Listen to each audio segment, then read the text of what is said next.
വിഭൂതി ബുധനാഴ്ച ലത്തീൻ ആരാധനാക്രമത്തിൽ വായിച്ചു കേട്ട തിരുവചന ഭാഗത്ത് ഉപവാസത്തെക്കുറിച്ചുള്ള വ്യക്തമായ പ്രബോധനവും ഉണ്ടായിരുന്നു. നിങ്ങൾ ഉപവസിക്കുമ്പോൾ കപട നാട്യക്കാരെ പോലെ വിഷാദം ഭാവിക്കരുത്. മറ്റുള്ളവരെ കാണിക്കാൻ വേണ്ടി അവർ മുഖം വികൃതമാക്കുന്നു. അത് ഉപവസിക്കുന്നത് പരോപവസിക്കുന്നവരെ ആക്കുന്ന ഏർപ്പാടാണ്. ഉപവാസം ദൈവത്തോട് ഒത്തുള്ള വാസമാണ്. ഉപവാസത്തെ പരോപവാസമാക്കിയാൽ, മറ്റുള്ളവരോട് ഒത്തുവസിക്കുന്ന ഏർപ്പാടാക്കിയാൽ ഉപവസിച്ചു എന്ന് നാട്ടുകാരെ മുഴുവൻ അറിയിക്കാനുള്ള തത്രപ്പാട് ഉണ്ടാകും.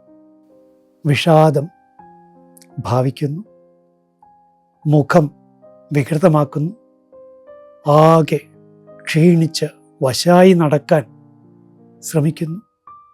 ഈശോ പറയുകയാണ്, നീ ഉപവസിക്കുമ്പോൾ അദൃശ്യനായ പിതാവല്ലാതെ മറ്റാരും കാണാതിരിക്കുന്നതിന് ശിരസിൽ തൈലം പൂശുകയും മുഖം കഴുകുകയും ചെയ്യുക.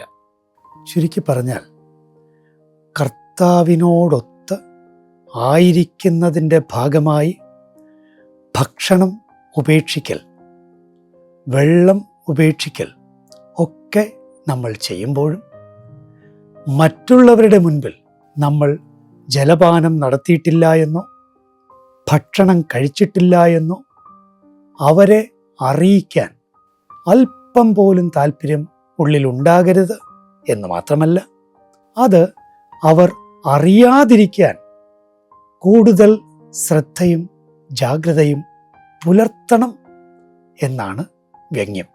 അദൃശ്യനായ പിതാവല്ലാതെ മറ്റാരും കാണാതിരിക്കണം നിന്റെ ഉപവാസം.